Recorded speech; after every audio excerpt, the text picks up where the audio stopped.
For those of you who followed the legislative session, you know that there were a number of conversations around permitting and correlative rights and curtailments and a lot of these conversations. And we thought that the best way to address this would be to invite members of different industries to come and talk about how it is that they respond to that.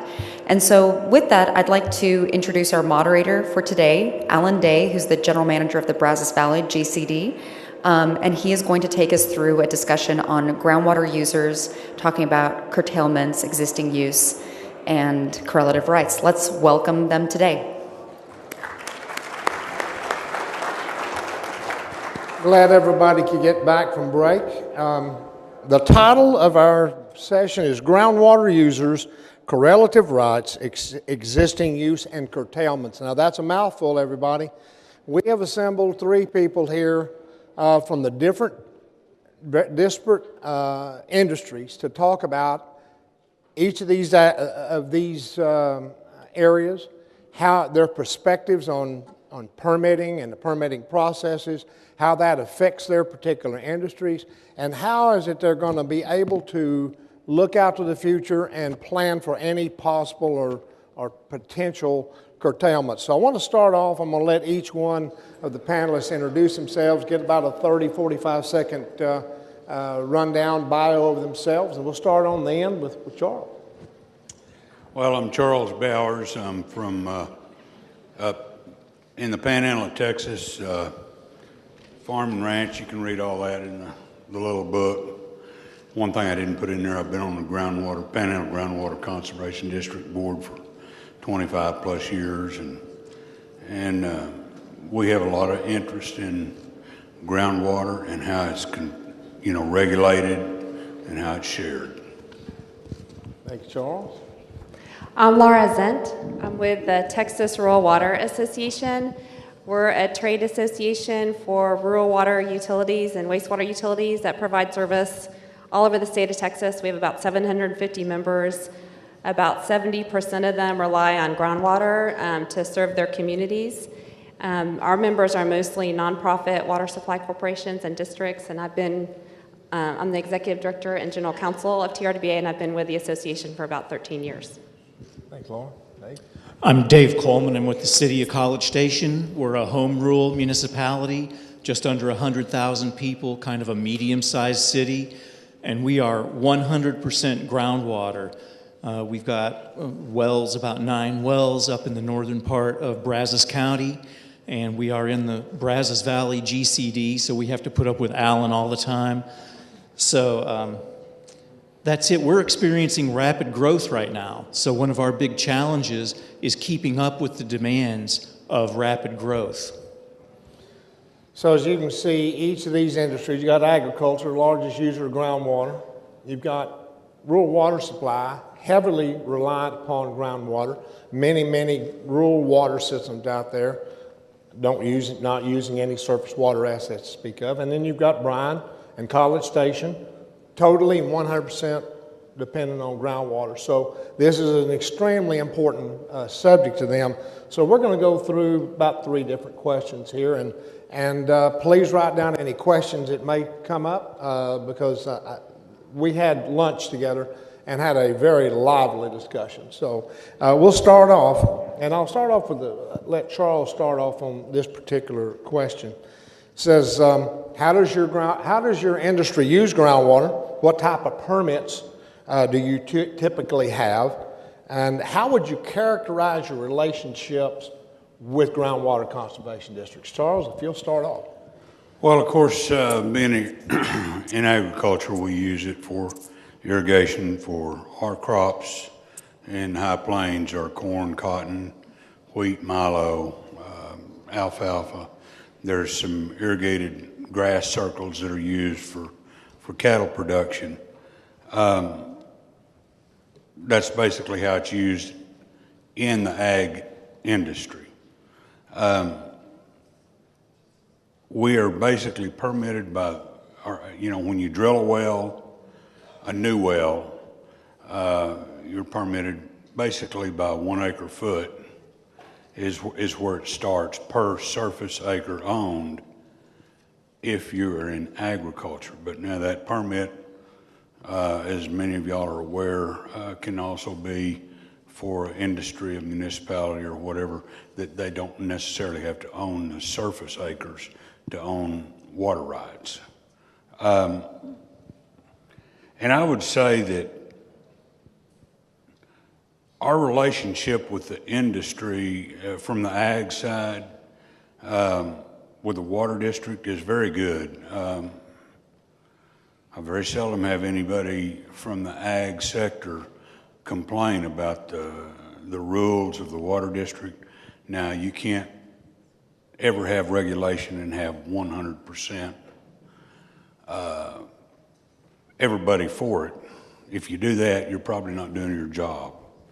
And so there are issues, but that's our check and balance. And we've not really had any trouble once we go through how we're regulating or how we're showing them that they're using too much water. We've really not had a lot of people not kind of come around and pretty well abide by the rules. And for the most part, most people say that they're glad that we're there doing what we're doing, because in my years of experience, I don't want to necessarily ever have to tell somebody to cut back. That being said, that doesn't sound like a very mindful board member, but I feel like that my job on the board and our board's job is to watch how the water's being used, watch the measurements, and try to give people good information on what's happened in the past, and try to give them an idea of what they may be in front of them, so they can curtail themselves. And before we have to get to that regulation, will we regulate them? Yes. But so far we have had so much basically regulation by themselves in changing crops or pumping or something, that if you educate them and you do it in a fair manner, and you're fair for ag and industry and municipalities, there's usually not much issue. Lara? Well, as I mentioned earlier, a good percentage, probably about 70% of our rural water utilities, rural systems that serve rural communities and increasingly urbanizing areas as the big cities have been growing out to the rural areas, rely heavily on groundwater. And the majority of our members also are pretty small, sort of 1,500 or less connections to get kind of an idea of the size of these systems. The majority of them have been around longer than the groundwater district, so they have benefited from historic use permits. And then, of course, it varies by district, the other types of permits some of them are in areas where they are permitting based on correlative rights or land ownership or water rights ownership. In other areas, they're basing it more on type of use. In some systems, the water code allows groundwater districts to take into account their service area, which is typically defined by a certificate of convenience and necessity, or their service area needs. So that type of permitting is prevalent as well. As far as the relationship with the groundwater districts, like I said, a lot of our members were around when the groundwater districts were formed. So there's in a lot of the groundwater districts, there's good representation of water utility users on the board, and so in those districts, it tend to be really strong relationships, and they're well represented. I think the relationships are better where there are water utility representatives on the boards. Okay, in College Station, where the Brazos Valley Groundwater Conservation District was created about 15 years ago, and obviously we had wells and were pumping water before the district was created. And so the district was put in place, the rules were enacted, and one of the most important rules was an acreage rule, where if you drilled another Simsboro well, it had to have a certain amount of acreage correlated with it. So we have about 8 wells that were drilled and in use before that acreage rule.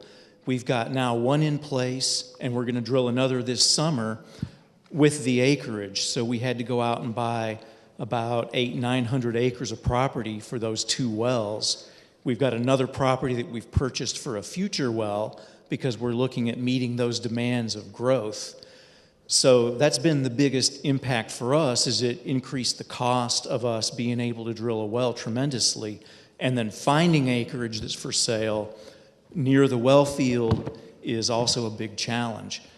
Relationship with the Groundwater District, it's Robertson County and Brazos County. Robertson County is mostly rural, Brazos is mostly urban, but we've had some big speed bumps along the way. But right now we have a very good working relationship because we've focused, and Allen Day has been a big reason for that, we've focused on a common goal of making sure that we have water in perpetuity for all the different users.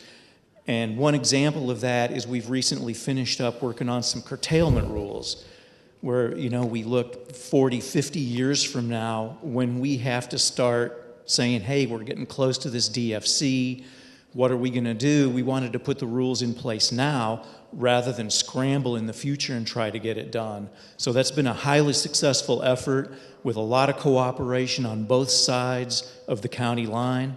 And so the relationship is working well.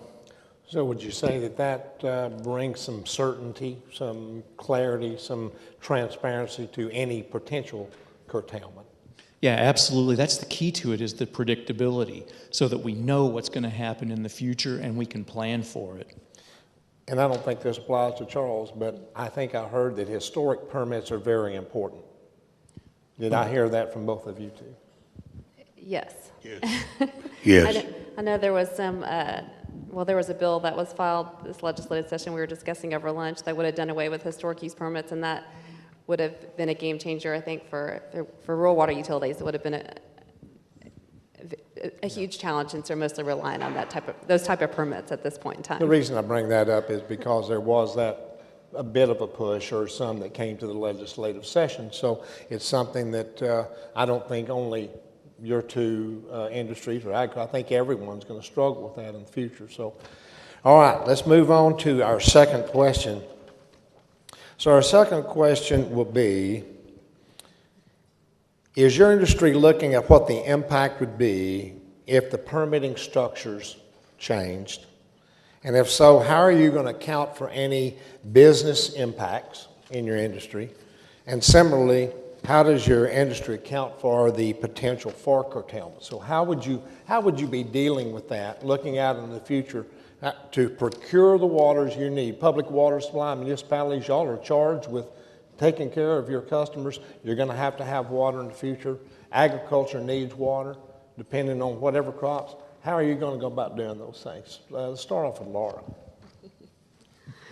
All right. So the first question about if the permitting structure changes, and I know we're going to get a little bit more to that, but I guess we were actively, I guess about 20% of our members are facing, or 20% of districts, according to our research, are basing permits on this kind of acreage zone type approach. And that's a real challenge for the rural water systems, because they're not large landowners, like David was discussing. I mean, if they have to go out and purchase hundreds of acres, that's a huge impact to a city like Bryan College Station. They can afford that. A system with 1,500 connections, they can't afford to spend a couple $1 million to buy additional land in order to be able to serve their community's needs. So we're looking at alternate approaches to that, and that if that were to become more prevalent, that would be a big negative impact, and it would make the availability and affordability of groundwater resources to small systems very much of a challenge. As far as accounting for business impacts, is that what you're saying? Okay. And our members in some parts of the state, I mean, there are other alternate sources of supply, and they seek those out. In some areas there aren't, so that's always an approach to look at. We would certainly support changes to the law that would give credit to utilities for the surface acreage of their customers. And I know some municipalities are already able to do that. Customers are also owners in the rural areas and that are relying on that water supply. So we would certainly support changes in the law that were along those lines. And I know there was legislation this session that was authored by Representative Lucio that was looking at that issue. Would it be safe to say that you don't have as many alternatives, alternative water supplies as possibly City of College Station or other municipalities? Or you don't have those, the ability to just go shift gears so much? Right, that is an issue. And as far as curtailments, I guess some curtailments are being treated differently by different groundwater districts. So, I mean, it's hard for me to speak globally to that. And I don't know, I'd be interested to hear what Bryan College Station is doing to plan for that. I mean, I guess if systems are curtailed, and I guess different types of permits are curtailed in different ways as well. But ultimately, any cutbacks in permitting would have to be passed on to the end user in some way through conservation rates and that kind of a thing going into the future. Dave, do you follow up on that? Oh, sure. Regulatory changes, the bottom line is always going to be we have to use less water or we have to find other sources of water. So our approach to that, and I'll give a shout out to SAWS because we're blatantly copying what SAWS does. They're really awesome. We've put in place an inclined rate structure to provide a negative incentive for really high water use, and we're pushing water conservation. We're undergoing a review of our development ordinances right now to require native plants in new development, and so grasses that are drought tolerant and require less water. We've had really good success so far in bringing down our water demands. So that's one side of it. Then the other side is looking at new sources. We're looking at ways to use our wastewater effluent, direct potable reuse, aquifer storage and recovery. We have feasibility studies for both of those that show that they are feasible. They're rather expensive, but if it comes to that, that's what we'll have to do. We're looking at other sources like potentially desal, but our best source of saline water would be the same aquifer that we're being cut back from, so that's not such a great option. Surface water is another option. BRA's SysOp permit might give us some availability. So we're looking at all of those different options to see how we're going to be able to bring more water in when that time comes. And we'll also say that rural systems are also looking at brackish desal as a new source of water into the future. And we are definitely looking closely at some of the legislation that was coming out in terms of how that's going to be regulated. So some of our systems are already utilizing that as a resource, and we expect that to increase in the future. Tell us about agriculture. When I first read this question, is your industry looking at the impact, what the impact would be if that permitting structure changed? I really couldn't figure out how I could answer that. And I'm sure glad my banker is not sitting here today because he would be wanting to know how I was going to answer it also.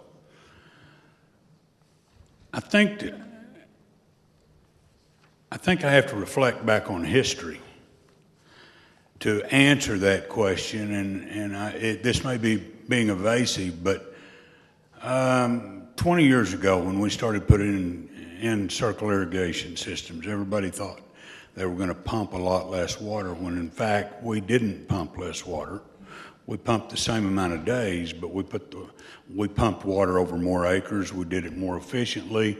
We had a lot less evaporation. We went from high sprinklers down to low. We've been as innovative as we can, and a lot of people think, well, but you're still pumping the same amount of water. Well, what has never been really taken into effect is that when we went to circle irrigation, we also went to more minimum tillage. So instead of plowing 7, 8, 9, 10 times and drying out your moisture in your ground every time you do that, we're saving all our moisture. And right now on our particular farms, we've got a couple of fields that probably have not been plowed in 5 years that have been in corn, and the only thing that runs in there is a planter from combine to combine's a planter. So to answer this question, we have started adjusting. And that's what we will do in the future. I think I'm not putting anybody down, but we have to look out because we don't have the time to adjust unless we do it prior to when we need to do it. Now, that being said, that's why in the question before, it's so important for our water district to give people time to adjust. And I think that's important in everybody. You have to have time to adjust. And then it says, if so, how are you accounting for the potential business impact? Well, I'm not quite that smart. There's a guy over here, Danny Crinky. He might be able to tell me how I'm going to do that. But there's so many different ways that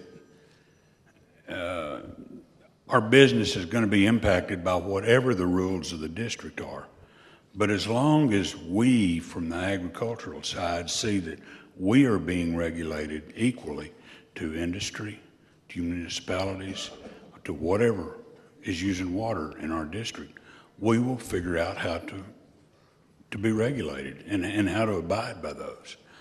How does your industry account for the potential curtailments? I think through technology. I mean, we're at this point, we're ahead of the curve on a lot of it, and I think we will continue to see that. My sons, they have this stuff that they put in the ground. It's called AquaSpy, and they can tell from their phone how much water is available in the ground to finish a crop out.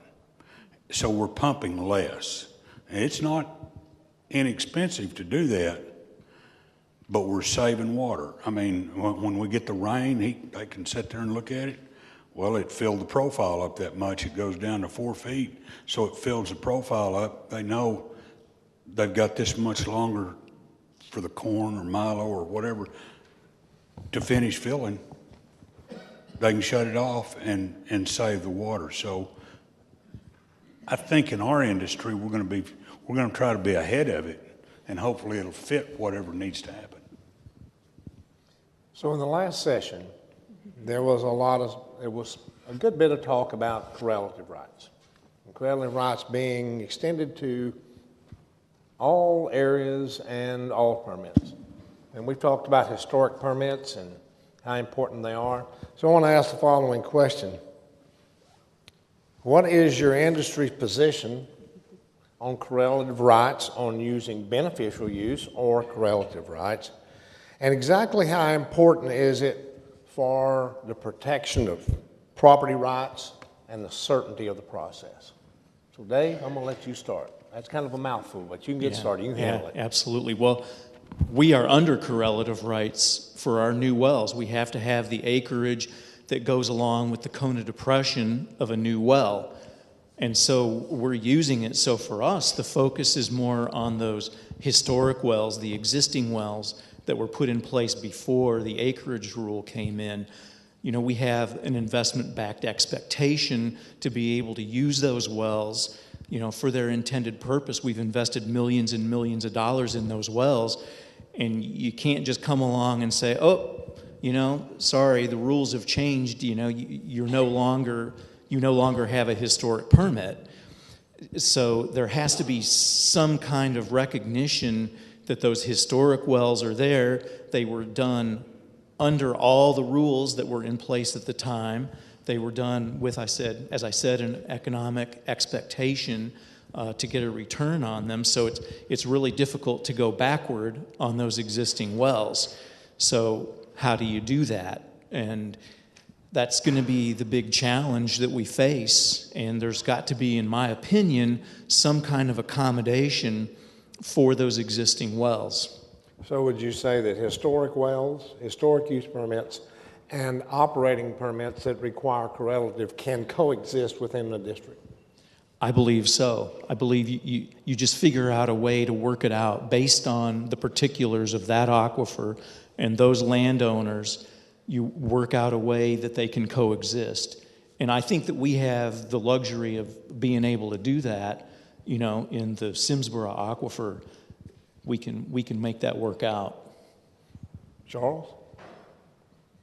Big question. 2 minutes.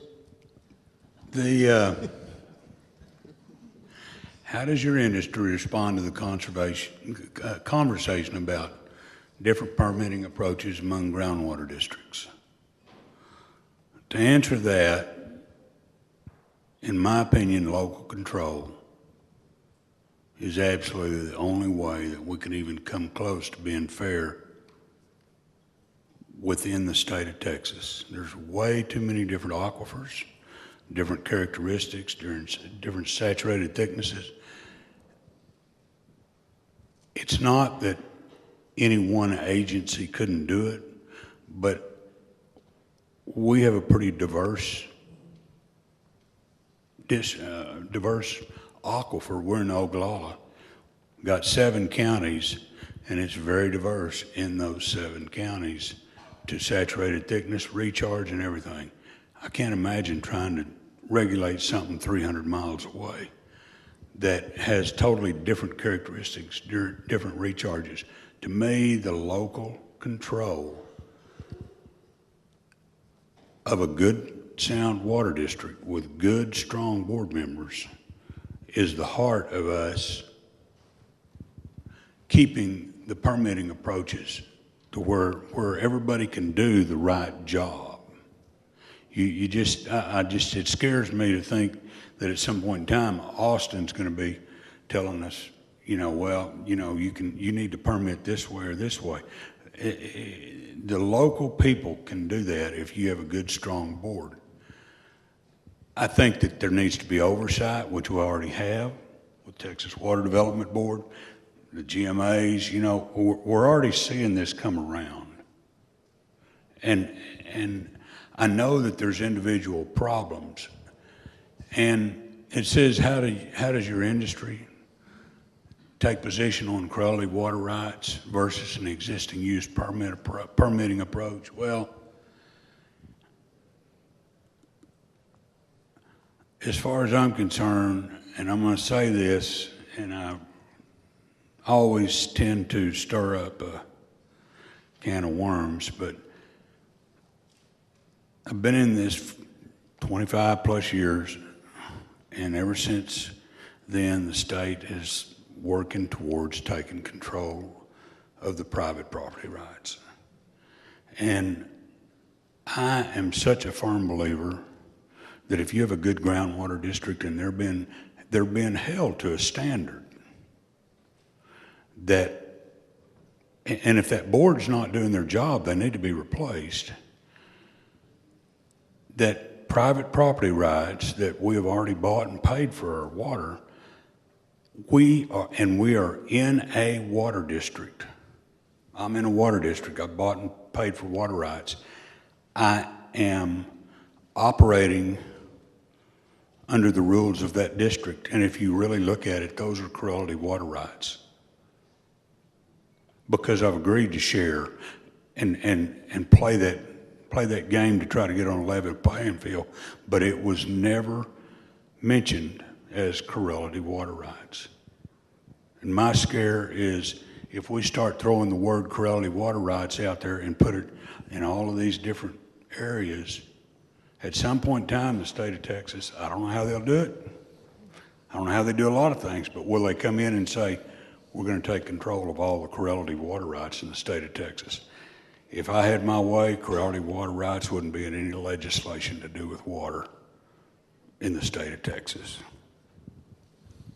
So, Lara, I heard you say that 80% of your members probably under a beneficial use. Got 20% of them that may or may not be under or have experienced correlative right.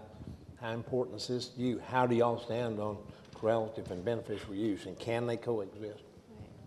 Well, so our members that are in districts that have started to regulate based on correlative rights, or as my understanding, the acreage ownership or control or lease, that kind of scenario, it's been a challenge. Even with some that have existing use or historic use permits, they can only utilize that well to the extent that it's been utilized historically, for example.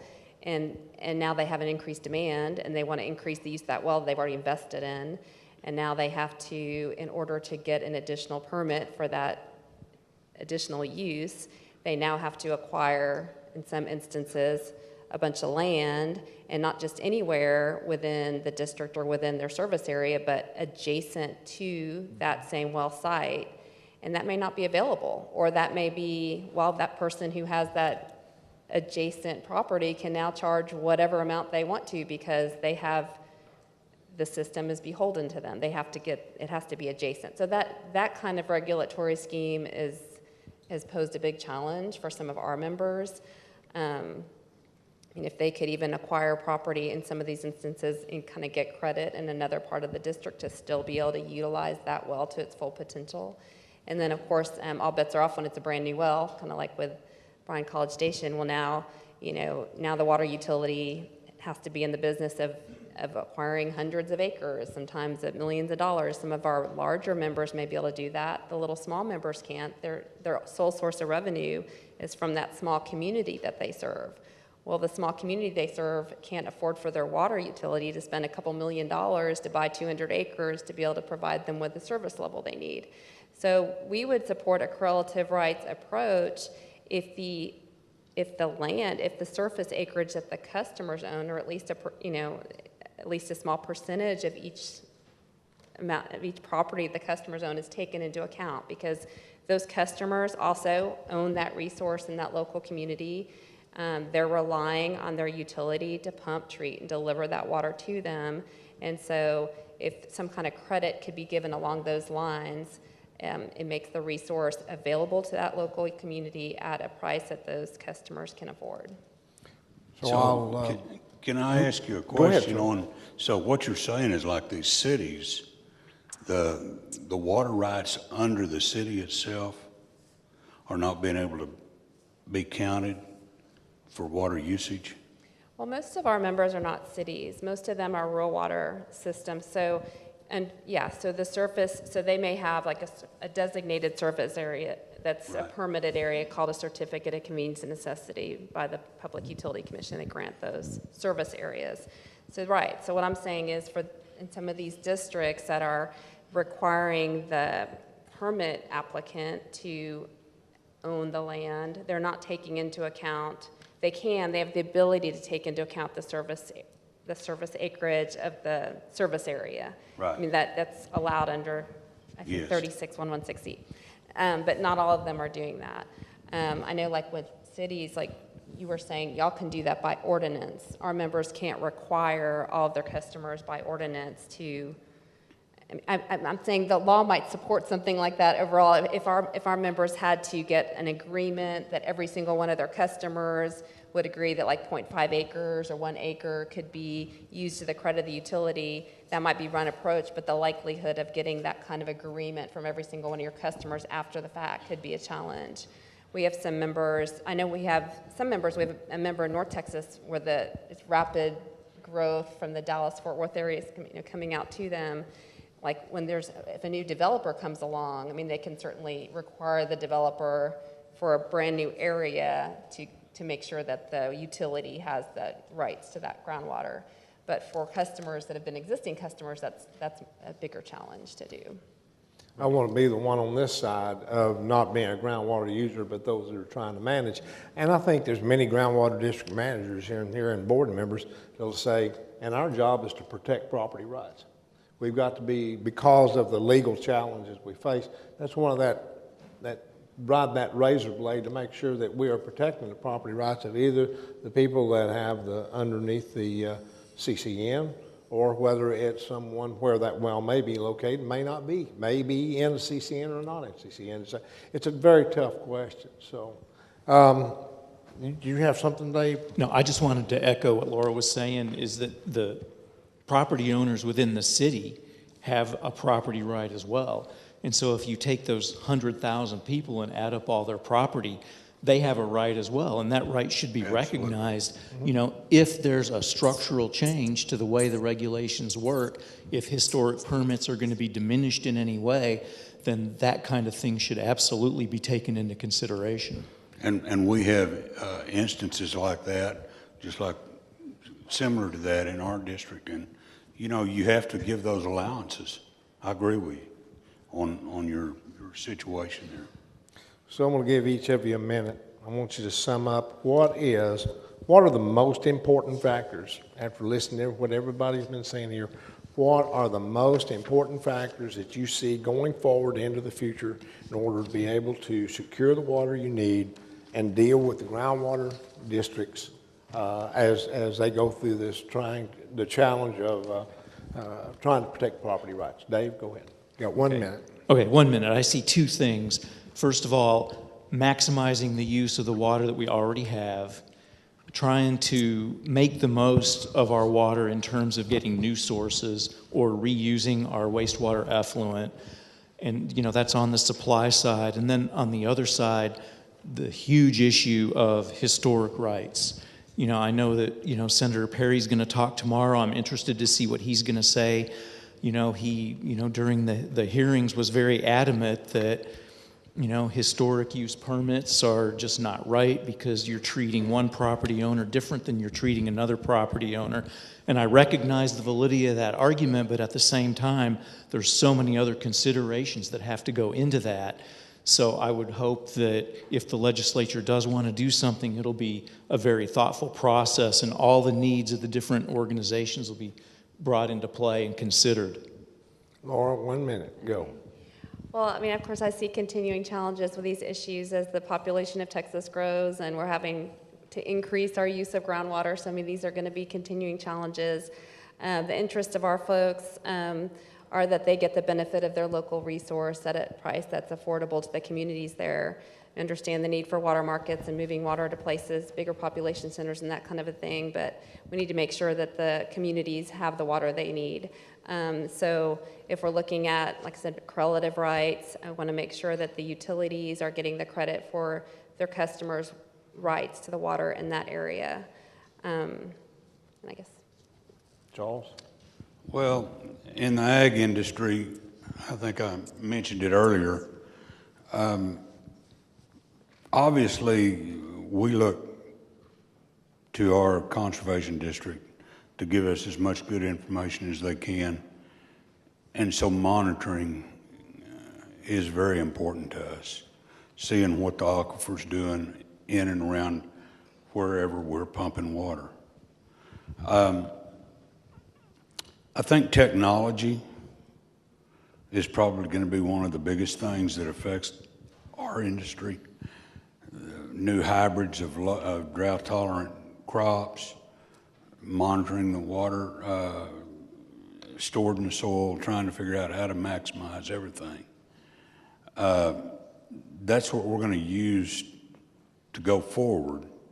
And ironically, a lot of people don't put, you know, they talk about, well, water is costing so much for us to water the yard or do this or do that.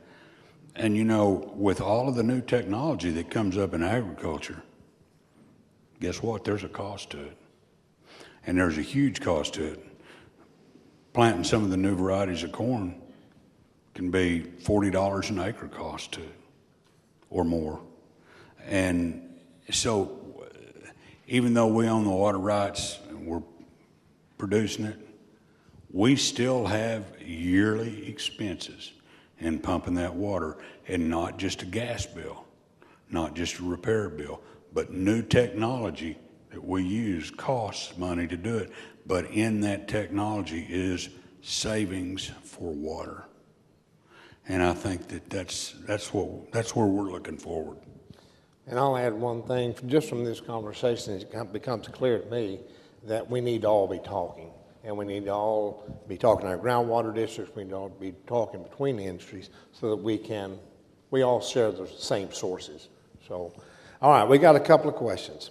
First question, groundwater permitting is based on balancing conservation with private property rights. How do we rectify the loss of property rights by neighboring groundwater owners, and the proposed permitting structure you think would be best? Well, it says Lara on it. Groundwater permitting. I'll answer Charles, yes. Yeah, well, I think that's exactly right. I'll let y'all think about that. That's what I thought they'd say. I'll go to the next one. Next question. Next question. Here you go. We'll hold on to that. So, You want to answer that one? well, Charles will. Oh, Okay. yeah, I think what the question's getting at is the idea that if a utility is permitted, I think the controversy is a utility are historically not large property owners. They own where their the area where their well site's located. So they may only own an acre. So I think what the question's getting at, if they're permitted in such a way that they're allowed to pump enough water to serve their whole community, how is that balancing the neighbor's property right interests? And so, I guess it's a matter of the way that you view property right interests. We view the community that they're serving water to as having an interest, as having a property right interest in that water, that they also have the right to utilize that water for drinking and serving their homes and that kind of thing. Most of the customers in that service area are not pumping and utilizing the groundwater resource. They're relying on their retail utility to pump and treat and deliver that water resource to them. So I don't see it as that I see it as that's a right that the community has to use that water that the utility is pumping for them. Right, and it's going to depend on the specifics of the situation. The neighboring property owner, you have to look at the hydrogeology of it, and is there an impact? Can both wells coexist? And so it's going to be so case-specific that it's hard to give a general answer to that question. Good. Next question. How do we accommodate correlative rights when all available permits are allocated? And do we make room by curtailing permits with investment-backed expectations? Charles wants to see it. From my point of view, we manage in the Brazos Valley District a little bit differently. We're managing by the DFC. And so basically, if you own the property, you get a permit. The amount of water that you can pull up is based on the size of that cone of depression. And then we're tracking very closely the groundwater levels, the static water levels. And when those static water levels start getting close to the DFC, then there's a system of cutbacks that start to happen. And so everybody that's using that water based on their property or a historic permit has a certain cutback. And those cutbacks are made systematically so that the decrease in the groundwater level slows down enough that you get to a sustainable level. And allows for new permit holders to come in. Right. So all property owners are able to get access to their groundwater. It just might be a diminished amount based on what is happening to everybody. All pumpers get treated equally. I think that's the gist of the question. All right, one more quick question. How do you define water savings? What do you do with saved water? Do you put it into economical use or let it drain back to the river?